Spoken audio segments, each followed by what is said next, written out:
that Glenn just shared with us, the gospel lesson. A lot of words and a lot of phrases about love and unity and all being one and so on. This is more than just a mandate from Jesus. It's more than just a parable. That was a prayer. This is the prayer that Jesus offered to God his last night on earth, praying to God after sharing his last meal with his friends and before being betrayed by Judas. Jesus shared a meal with his friends and even with his betrayer, gave us the commandment to love one another even as he has loved us, commanded us to remember him and his ministry as we break bread together in community, and then he went off into the garden to be betrayed. But in that prayer, Jesus expressed his most fervent wish that all may be one. Imagine what this moment must have been for Jesus. God incarnate, about to fully realize his relationship with humanity, yet a human being aware that he is about to be led to his death. For centuries, humans have debated Jesus' dual nature, human yet divine. In fact, the gospel authors all reacted to this controversy in the focus of their narratives. Mark, Matthew, and Luke all focus on the humanity of Jesus, but John, the gospel that was written last, 65 years after Jesus' death and about 25 years after Mark's gospel was written, focuses instead on Jesus' divinity. It is as if the followers of Mark, Matthew, and Luke wrote their accounts, but the followers of John said, wait, there's something missing. Something's been left out. What about Jesus' divinity? And then these followers of the Apostle John wrote this gospel based on John's accounts of Jesus as God incarnate. And in this divine gospel, we hear the authors relaying this story of Jesus praying to God before betrayal. Human or divine, we assume that Jesus knew what was about to come next. He prays for many things in this time, but he doesn't pray for himself, not in this gospel anyway. He doesn't pray for the cup of suffering to be lifted from him in John's gospel as he does in Luke's. In this gospel, his chief concern is the future of all humanity and the desire that humanity all be one. World peace, unity, can't we all just get along? Shalom. These are all elusive concepts, each and every one. Jesus' prayer echoes the Jewish concept of shalom, which means far more than just peace. You can have peace and still not have shalom. Peace is just choosing not to be violent with each other, but shalom is so much more than that. The Jewish concept of shalom focuses on repairing the broken world. It takes effort. It takes work. We must work to repair the brokenness of this world so that everything can be a reflection of God's goodness. Shalom. Peace can happen. Shalom is something we work hard at doing. Jesus' prayer as he prepares to leave his friends that evening, leave his friends behind, is a reflection of this Jewish concept of shalom. Not just peace, but that all may be one. But shalom seems very far away in today's world. Syrian Christians know this well, many of them living in refugee camps in the city of Aleppo. Syria is one of the oldest Christian communities on earth. In fact, some Syrians still speak Aramaic, the language that Jesus spoke. Syria is where some of our most important biblical events took place and where many of Jesus' apostles were born.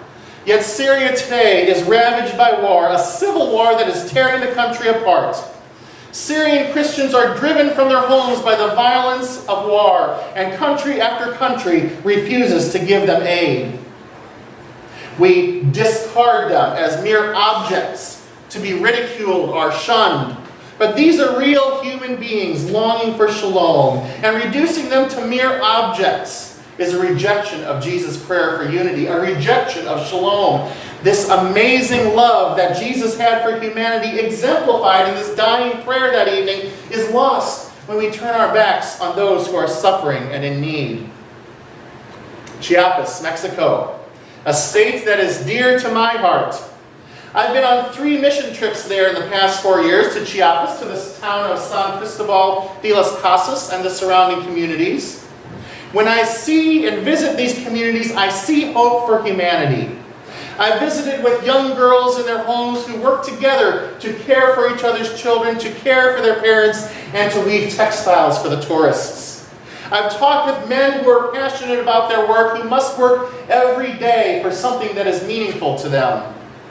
I've spent time with people who are completely dedicated to their Mayan Christian faith, spending time in town burning candles and incense, praying to God for strength and courage and clarity and healing, and erecting roadside shrines near their houses for their daily prayers. I see people who are not just wishing for peace, but working for shalom. I see every day the amazing love these people have for each other and for God. And yet, when I come back home, I hear people tell me all the time how terrible and dangerous those Mexican people are, how dangerous it is for me to walk the streets of San Cristobal, this peaceful town, and how I better carry a knife or a gun with me when I do. People who have never been to Chiapas tell me they would never go because of the horrible people who live there. We want to build bigger and stronger walls to keep them out, lest they steal our jobs, our houses, our culture. But the folks I've met are real human beings working for shalom, and we don't want to reduce them to mere objects to fortify ourselves against.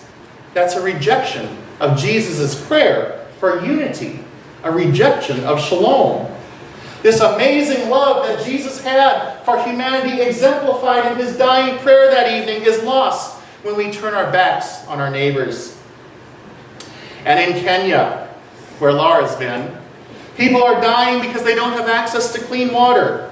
People travel for miles to get to a dirty hole in the ground, similar to a stagnant clay pit in our area. They take their jerry cans and fill them with dirty water and then carry that water for many miles back to their homes. When they get home, if they want to take a drink of water, after they pour a glass, they need to let the dirt and the bugs settle to the bottom of the glass before they can drink the cleaner water on top. Often, the water is contaminated with bacteria, which causes diseases and death. Across the world, 16,000 children die every day around the world from diseases caused by unsafe drinking water. And yet, Christianity in Africa is growing exponentially, more so than on any other continent in the world. Despite civil wars in Congo and other areas of Africa, despite many towns not even having access to clean water, these people are finding faith through the message of Jesus Christ and the amazing love Christ shares with us and calls us to have.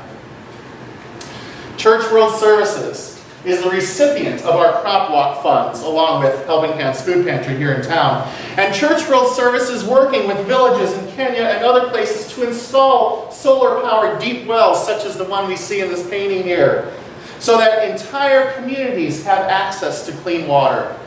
No more E. coli, no more diseases, no more deaths because of unsafe drinking water. We are changing the world when we walk for crop, or when we raise funds for crop, or when we rock for crop. We are changing the world one solar-powered well at a time.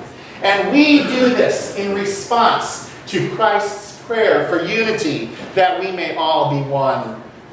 We don't look at the people of Kenya as other and turn our backs on them. The amazing love that Jesus had for humanity, exemplified in the dying prayer for unity that evening, is put in action when we pray with our feet by walking for crop.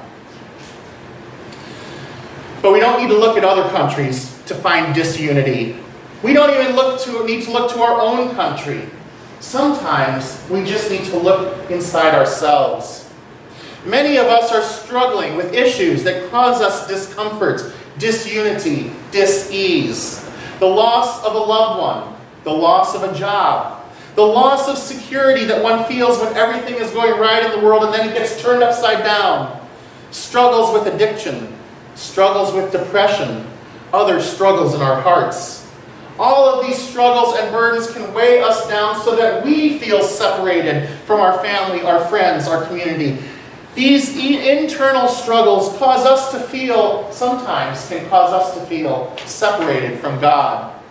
In fact, these internal struggles can sometimes cause us to feel separated from the entire human race. But part of Jesus' prayer today is an imperative to us to look into our own hearts and realize that no matter what we have been through in life, no matter what life has done to us, no matter what burdens we carry, we are worthy of Jesus' amazing love. Yes, Jesus' amazing love is there for each one of us, no matter what we have been through in life. Unity is often disregarded in our world. And understandably so, because true unity takes work. Shalom takes work. The world will not change unless we change it. This is one area where the United Church of Christ finds purpose as a denomination. We work together with others to change the world. In practice, our international mission work is done entirely in organic union with the Disciples of Christ denomination. Global Ministries, the agency that sent Lindsay to Chiapas and sends so many missionaries around the world, is a union of both the United Church of Christ and the Disciples of Christ. We work in partnership with the United Methodist Church for activities such as the Festival of Sharing, a celebration of mission work held each fall for ecumenical unity. Many of our United Church of Christ churches share fellowship with the American Baptist Convention, the Evangelical Lutheran Church in America, and the Presbyterian Church USA, the denomination of our sister church, Trinity Chapel. These partnerships are all of utmost importance to us in the United Church of Christ because we take seriously Jesus' prayer that evening before he was betrayed. That prayer for unity that you find at the bottom of our United Church of Christ symbol, that all may be one. The amazing love that Jesus had for humanity is put in action when we join together in ecumenical union. So today is World Communion Sunday. On this Sunday, once each year, we celebrate communion, gather around many different types of bread. We have Italian bread, we have French bread, we have German rye bread, we have sourdough bread from San Francisco, we have pita bread representing the Arabic countries, and even English muffin bread representing Great Britain. As we gather around this table, I invite you to sample different types of breads representing several different cultures all over the world. And as you gather around the table, keep in mind that Christians all over the world are celebrating World Communion Sunday today as well. When we come to this table, we join the Syrian Christian, the Mayan Christian, the Kenyan Christian, all who approach the table with us. We join together with Syrians who are dreaming of a freedom, of a sustainable life, Mexicans who are dreaming of a freedom from oppressive forces, and Kenyans who are dreaming of clean water. This is a table where everyone can gather together as one, united in their love for Jesus and his work in the world, where Christians of every faith tradition can share in a meal and know that no matter what they have gone through in life, God loves them unconditionally. This is a meal that is for Mexicans, Kenyans, Syrians, Americans, Christians everywhere. Jesus' amazing love for humanity is seen in this memory meal. Come from all corners of the earth and be united, that all may be one. Amen.